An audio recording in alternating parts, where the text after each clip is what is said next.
ನಮಸ್ಕಾರ ಆತ್ಮೀಯರೇ, media house ಕನ್ನಡಗೆ ಸ್ವಾಗತ. ಬದುಕು ಅನ್ನೋದೇ ಹಾಗೆ, ಯಾವಾಗ ಬದಲಾಗುತ್ತೆ, ಯಾವಾಗ ಜೀವನದಲ್ಲಿ ಏನೆಲ್ಲ ಏಳಿಗೆ ಆಗುತ್ತೆ ಒಂದು ಹೇಳೋದಿಕ್ಕಾಗಲ್ಲ. ಜೀವನ ನಿಂತ ನೀರಂತೆ ಆಗಬಾರ್ದು ಅಂತಾರಲ್ಲ, ಈ ಮಾತು 100ಕ್ಕೆ 100 ಸತ್ಯ. ನಮ್ಮಲ್ಲಿರೋ ಪ್ರತಿಭೆ, ನಮ್ಮ ಶ್ರಮವನ್ನ ನಮ್ಮ ಕೈಲಾದಷ್ಟು ಹಾಕ್ತಾನೆ ಇರಬೇಕು. ಯಾವ ಕೆಲಸ ಮಾಡಿದ್ರೂ ಸಕ್ಸಸ್ ಆಗ್ತಿಲ್ಲ, ನಾವೇನೇ ಮಾಡಿದ್ರೂ ದೇವರು ಕೈ ಹಿಡಿತಿಲ್ಲ ಅಂತ ಕೊರಗುತ್ತಾ ಕೂರಬಾರ್ದು. ಒಮ್ಮೊಮ್ಮೆ ಮನಸ್ಸಿಗೆ ತುಂಬಾ ನೋವಾಗುತ್ತೆ ನಿಜ. ಯಾಕಂದ್ರೆ ಎಷ್ಟೇ ಕಷ್ಟಪಟ್ರು, ಏನೇ ಸರ್ಕಸ್ ಮಾಡಿದ್ರು ಅದರಿಂದ ಲಾಭ ಸಿಕ್ತಿಲ್ಲ ಅನ್ಸಿದಾಗ, ನಾವು ಮಾಡೋ ಯಾವ ಕೆಲಸವೂ ಕೈ ಹಿಡಿತಿಲ್ಲ ಅಂದಾಗ ಈ ನೋವು ಕಾಡೋದು ಸಹಜ. ಆದ್ರೆ ಇದೇ ಕೊನೆಯಲ್ಲ. 99 ಬಾರಿ ಸೋತಾಗ್ಲೂ ಕುಗ್ಗಬೇಡಿ. ಯಾರಿಗ್ ಗೊತ್ತು, 100ನೇ ಬಾರಿ ನಿಮ್ಮ ಗೆಲುವು ನಿಮಗೆ ಕಾದಿರಬಹುದು. ಹೀಗಾಗಿ ಜೀವನದಲ್ಲಿ ಅದೃಷ್ಟ ಎಷ್ಟು ಮುಖ್ಯವೋ ಅದರ ಜೊತೆಗೆ ನಮ್ಮ ಶ್ರಮವೂ ಅಷ್ಟೇ ಮುಖ್ಯ. ಈ ಮಾತನ್ನ ಈಗ್ಯಾಕೆ ಹೇಳ್ತಿದೀವಿ ಅಂದ್ರೆ, ಶ್ರಮದ ಜೊತೆಗೆ ಅದೃಷ್ಟ ಖುಲಾಯಿಸಿದ್ರೆ ಬದುಕು ಹೇಗೆ ಬದಲಾಗುತ್ತೆ ಅನ್ನೋದಕ್ಕೆ ಗಿಲ್ಲಿ ನಟನೆ ಜೀವಂತ ಸಾಕ್ಷಿ. ಗಿಲ್ಲಿ ನಟ ಇವತ್ತು ಕರುನಾಡಿನ ಫೇಮಸ್ ವ್ಯಕ್ತಿ.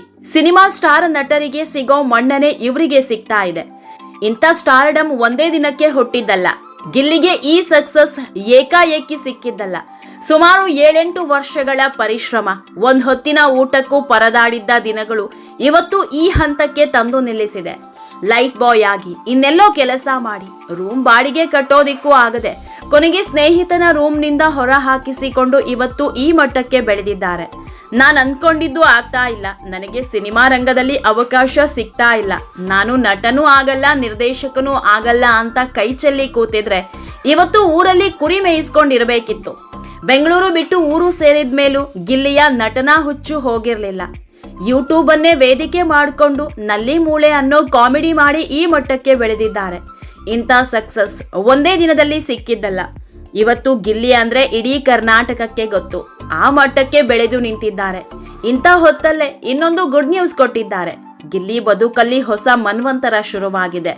ಗಿಲ್ಲಿ ಅನ್ಕೊಂಡಿದ್ದು ಕೊನೆಗೂ ಈಡೇರ್ತಾ ಇದೆ. ಇದೆಲ್ಲದ್ರ ಬಗ್ಗೆ ಇವತ್ತಿನ ವಿಡಿಯೋದಲ್ಲಿ ಹೇಳ್ತಾ ಹೋಗ್ತೀವಿ. ಅದಕ್ಕೂ ಮೊದಲು ನೀವಿನ್ನೂ ನಮ್ಮ ಚಾನಲ್ನ ಸಬ್ಸ್ಕ್ರೈಬ್ ಮಾಡಿಲ್ಲ ಅಂದರೆ ಮಿಸ್ ಮಾಡಬೇಡಿ, ಈಗಲೇ ಸಬ್ಸ್ಕ್ರೈಬ್ ಮಾಡಿ. ಈ ವಿಡಿಯೋನ ಕೊನೆವರೆಗೂ ನೋಡಿ, ನಿಮ್ಮ ಅನಿಸಿಕೆಗಳನ್ನು ಕಾಮೆಂಟ್ ಮಾಡಿ. ಆತ್ಮೀಯರೇ, ಗಿಲ್ಲಿ ನಟ ತಾನೊಬ್ಬ ನಿರ್ದೇಶಕ ಆಗಬೇಕು ಅಂತ ದೊಡ್ಡ ಕನಸು ಕಂಡಿದ್ದ ವ್ಯಕ್ತಿ. ನಟ ಆಗಬೇಕು, ಹೀರೋ ಆಗಬೇಕು ಅಂತ ಯಾವತ್ತೂ ಅಂದ್ಕೊಂಡಿರಲಿಲ್ಲ. ಆದರೆ ಅವರಲ್ಲಿರೋ ಕಾಮಿಡಿ ಸೆನ್ಸ್ ಜೊತೆಗೆ ಆಕ್ಟಿಂಗ್ ಸ್ಕಿಲ್, ಅದರೊಟ್ಟಿಗೆ ಈಗ ಬಿಗ್ ಬಾಸ್ ಮನೆಯಿಂದ ಹೊರ ಬಂದ ಮೇಲೆ ಆಗಿರೋ ಪಾಪ್ಯುಲಾರಿಟಿ, ಇದೆಲ್ಲದರಿಂದ ಗಿಲ್ಲಿಗೆ ಹೀರೋ ಅನ್ನೋ ಪಟ್ಟ ಹುಡ್ಕೊಂಡು ಬಂದಿದೆ. ಇದೇ ಮೊದಲ ಬಾರಿಗೆ ಪೂರ್ಣ ಪ್ರಮಾಣದ ಹೀರೋ ಆಗಿ ಗುರುತಿಸಿಕೊಳ್ಳೋದಕ್ಕೆ ರೆಡಿಯಾಗಿದ್ದಾರೆ. ಗಿಲ್ಲಿಗೆ ಹೀರೋಯಿನ್ ಆಗಿ ಸುರಸುಂದರಿಯೊಬ್ಬಳು ಸಾಥ್ ನೀಡಿದ್ದಾಳೆ. ಸರ್ವೆ ನಂಬರ್ 45 ಅನ್ನೋ ಹೊಸ ಸಿನಿಮಾ ರಿಲೀಸ್ಗೆ ಸಜ್ಜಾಗಿದೆ. ವಿಶೇಷ ಕಥೆ ಹೊಂದಿರುವ ಈ ಸಿನಿಮಾದಲ್ಲಿ ಮಹಾನಟಿ ಸ್ಪರ್ಧಿಯಾಗಿದ್ದ ಪ್ರವಾಳಿಕಾ ಅವರು ಬೆಳ್ಳಿ ಪರದೆ ಪ್ರವೇಶ ಮಾಡ್ತಾ ಇದ್ದಾರೆ. ಇದು ಇವರ ಮೊಟ್ಟ ಮೊದಲ ಸಿನಿಮಾ. ಇನ್ನು ಬಿಗ್ ಬಾಸ್ ಖ್ಯಾತಿಯ ಗಿಲ್ಲಿ ನಟ ಕೂಡ ಸಿನಿಮಾದ ಭಾಗವಾಗಿದ್ದಾರೆ. ಗ್ರಾಮೀಣ ಭಾಗದಲ್ಲಿ, ಅದರಲ್ಲೂ ರೈತರು ತಮ್ಮ ಜಮೀನಿನಲ್ಲಿ ಕೃಷಿ ಮಾಡುವ ಜಾಗಕ್ಕೆ ಸರ್ಕಾರ ಸರ್ವೆ ನಂಬರ್ ನೀಡಿರುತ್ತೆ. ಸಿನಿಮಾದಲ್ಲಿ ಈ ಸರ್ವೆ ನಂಬರ್ ಬಹುಮುಖ್ಯ ಪಾತ್ರ ವಹಿಸುತ್ತದೆ. ಈ ವಿಚಾರಕ್ಕೆ ಸಂಬಂಧಪಟ್ಟಂತೆ ಒಂದಲ್ಲ ಒಂದು ಕಷ್ಟ ಬರುತ್ತೆ.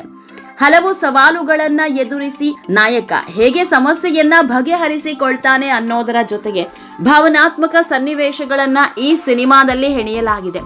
ಈ ಸಿನಿಮಾದ ಶೂಟಿಂಗ್ ಈಗಾಗಲೇ ಕಂಪ್ಲೀಟ್ ಆಗಿದ್ದು, ಬಿಗ್ ಬಾಸ್ಗೆ ಹೋಗೋದಿಕ್ಕೂ ಮೊದಲು ಈ ಸಿನಿಮಾದ ಶೂಟಿಂಗ್ ನ ಗಿಲ್ಲಿ ಮುಗಿಸ್ಕೊಂಡಿದ್ರಂತೆ. ಕಳೆದ ತಿಂಗಳು ಡಬ್ಬಿಂಗ್ ಎಲ್ಲ ಕ್ಲಿಯರ್ ಆಗಿದೆ. ಈಗ ರೀ ರೆಕಾರ್ಡಿಂಗ್ ಮತ್ತು ಪೋಸ್ಟ್ ಪ್ರೊಡಕ್ಷನ್ ಕೆಲಸ ನಡೀತಾ ಇದೆ. ಈ ಸಿನಿಮಾದಲ್ಲಿ ಒಟ್ಟು 2 ಜೋಡಿಗಳಿದ್ದು, ಗಿಲ್ಲಿಯದ್ದೇ ಮೇನ್ ರೋಲ್. ಗಿಲ್ಲಿ ಜೊತೆಗೆ ಪ್ರವಾಳಿಕಾ ಹೆಜ್ಜೆ ಹಾಕಲಿದ್ದಾರೆ. ಗಿಲ್ಲಿಗೆ ಇದು ದೊಡ್ಡ ಕನಸಿನ ಸಿನಿಮಾ. ಯಾಕಂದ್ರೆ ಗಿಲ್ಲಿ ಇವತ್ತು ಈ ಮಟ್ಟಕ್ಕೆ ಬೆಳೆದಿದ್ದಾರೆ ಅಂದ್ರೆ ಅದಕ್ಕೆ ಬಿಗ್ ಬಾಸ್ ಸಹ ಒಂದು ರೀತಿಯಲ್ಲಿ ಕಾರಣ. ಬಿಗ್ ಬಾಸ್ಗೆ ಬಂದ ಮೇಲೆ ಈ ಮಟ್ಟದಲ್ಲಿ ಹೆಸರು ಮಾಡಿದ್ದಾರೆ. ಆದ್ರೆ ಬಿಗ್ ಬಾಸ್ಗೆ ಬರೋದಿಕ್ಕೂ ಮೊದಲೇ ಈ ಸಿನಿಮಾ ಸಿಕ್ಕಿದ್ದು, ಸಿನಿಮಾದ ಎಲ್ಲಾ ಶೂಟಿಂಗ್ ಮುಗಿಸಿದ್ದು. ಹೀಗಾಗಿ ಸಿನಿಮಾ ಗೆಲ್ಲಬೇಕು ಅನ್ನೋ ದೊಡ್ಡ ಕನಸು ಕಟ್ಕೊಂಡಿದ್ದಾರೆ. ಇದರ ಜೊತೆಗೆ ಈಗಾಗಲೇ ಕಿರಾತಕ 2 ಸಿನಿಮಾದ ಕೆಲಸ ಸಹ ಶುರುವಾಗಿದೆ. ಈ ಸಿನಿಮಾ ಗಿಲ್ಲಿ ಪಾಲಿಗೆ ದೊಡ್ಡ ಸಕ್ಸಸ್ ತಂದು ಕೊಡಲಿದೆ ಅನ್ನೋ ಮಾತು ಕೇಳಿ ಬರ್ತಾ ಇದೆ. ಆತ್ಮೀಯರೇ, ಈ ವಿಡಿಯೋ ನಿಮಗೆ ಇಷ್ಟವಾದಲ್ಲಿ ಲೈಕ್ ಮಾಡಿ, ಶೇರ್ ಮಾಡಿ, ಕಾಮೆಂಟ್ ಮಾಡಿ. ಇನ್ನೂ ನಮ್ಮ ಚಾನೆಲ್ನ ಸಬ್ಸ್ಕ್ರೈಬ್ ಮಾಡಿಲ್ಲ ಅಂದ್ರೆ ಮಿಸ್ ಮಾಡಬೇಡಿ, ಈಗಲೇ ಸಬ್ಸ್ಕ್ರೈಬ್ ಮಾಡಿ.